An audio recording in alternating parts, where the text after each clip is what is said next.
debate presidencial. Está muy cerquita, ahora el 1 Y las de elecciones, octubre y el 8. Así que lo sumamos a Daniel Sapsay, vamos a hablar acerca de esto. Lo que nos deja las elecciones de ayer. Daniel, un gusto hablar con usted. Igualmente para mí, ¿cómo están? Muy bien, muy bien. Bueno, hablaremos en primera persona, Fer, mendocinos, y analizando una situación que ayer también nos tuvo a nosotros como protagonista, Daniel. Sí, la verdad que a mí me alegró muchísimo, porque estoy absolutamente a favor de la candidatura de Patricia Bullrich y Luis Petri como vicepresidente. Creo que nos sorprendió a todos, inclusive al mismo Cornejo, porque ganó con una ventaja que superó todas las previsiones y una vez más las encuestas se equivocaron de cabo a rabo, ¿no? Como saben que De Marchi estaba absolutamente entroncado con Milei.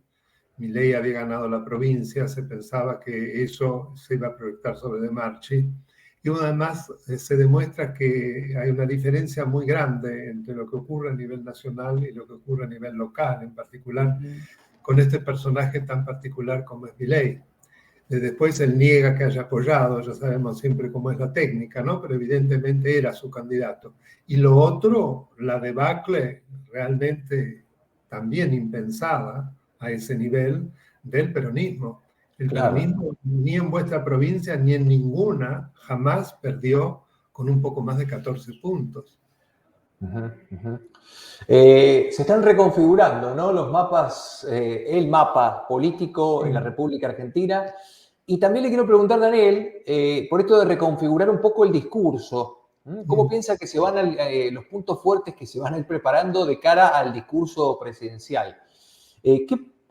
¿Con qué carta puede salir a jugar fuerte luego de esta victoria en Mendoza Patricia Bullrich, por ejemplo?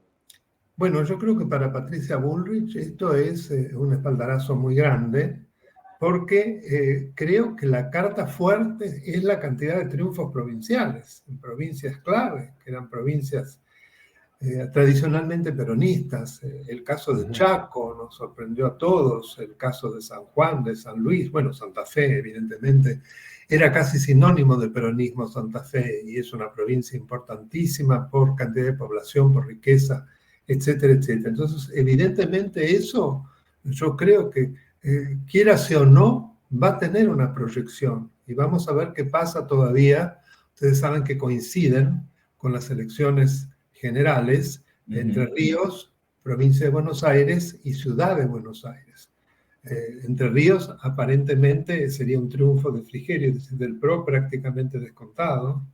El caso de Ciudad de Buenos Aires pienso que también va a ganar muy fácilmente Macri, Jorge Macri, con lo cual ya tenemos dos distritos tan importantes. La gran incógnita, es cierto, es provincia de Buenos Aires, que ahí se debe ganar o ganar, ¿no? Porque ya vimos lo que ocurrió cuando en una oportunidad de la Rúa ganó a nivel nacional, pero recordemos que eso no se proyectó sobre lo que pasó en provincia de Buenos Aires y de alguna manera fue el principio del fin. Daniel, le hago una consulta a ver qué opina usted, porque esto yo lo he visto también en algunas redes. Las PASO fueron el 13 de agosto. Las elecciones acá en Mendoza fueron el 24 de septiembre. Este lapso que es necesario, ¿no? Por una cuestión de estrategia, pero no sirve también como para enfriar la opinión o para que el electorado reflexione. ¿No le juega en contra a algunos candidatos este lapso de tiempo entre una y otra? Bueno, yo creo sin ninguna duda, no solamente para que reflexione, sino que se calcula que va a haber una gran cantidad de votantes que no votaron y que ahora van a votar, que se vio también en Mendoza, que se engrosó bastante el padrón electoral de los que efectivamente votaron. Esos yo creo que más bien van a ser propicios a votar no por Milei, precisamente, ni por Massa. A mi modo de ver, son sobre todo votos de Patricia. Porque gente dubitativa, los votos de los otros dos ya están fidelizados. Sabemos que eso es así. En el caso de Patricia, no. Patricia es la Se podría decir que las PASO son como un termómetro de un diagnóstico parcial. Totalmente, sin ninguna duda. Y en Mendoza se demostró también que es un diagnóstico parcial. La gente después reflexiona, se suman nuevos votantes y las diferencias son muy grandes. Pasó también con Macri cuando Macri gana, e inclusive cuando pierde, el modo como engrosó su capital electoral, más de 10 puntos. O sea que no es algo que se nos antoja. Los datos van demostrando en el pasado que esto ha sido así. Daniel, ¿cómo imagina el discurso de Patricia Bullrich, por ejemplo, ahora, entonces el 1 de octubre, ¿no? En este debate presidencial? ¿Va a buscar cargar, piensa, contra Massa o cargar más contra Milei? Yo tengo la impresión de que va a cargar sobre todo contra Massa, ¿no? Esa es mi impresión. Ajá. Porque aparentemente Milei más se lo toca, más blindado está. Es un fenómeno parecido al de Trump, al de Bolsonaro, y lo que hemos visto con las extremas derechas, que a la gente no le importa en lo más mínimo lo que se diga en contra, porque hay un fanatismo tan fuerte, de que como pasó con Perón en su momento también, hablo del Perón histórico, no olvidemos las cosas que habían ocurrido, inclusive el fenómeno con este episodio tan horrible de pedofilia que aparecía en todos lados, esta chica, y que tampoco eso lo dañó. Entonces, yo pienso que ella tiene sobre todo que pegar, me parece, contra Massa. Ajá. O sea, pero eso es muy subjetivo, yo no soy para nada, no es mi campo, la estrategia electoral. Lo mío es un poco de derecho constitucional nada más.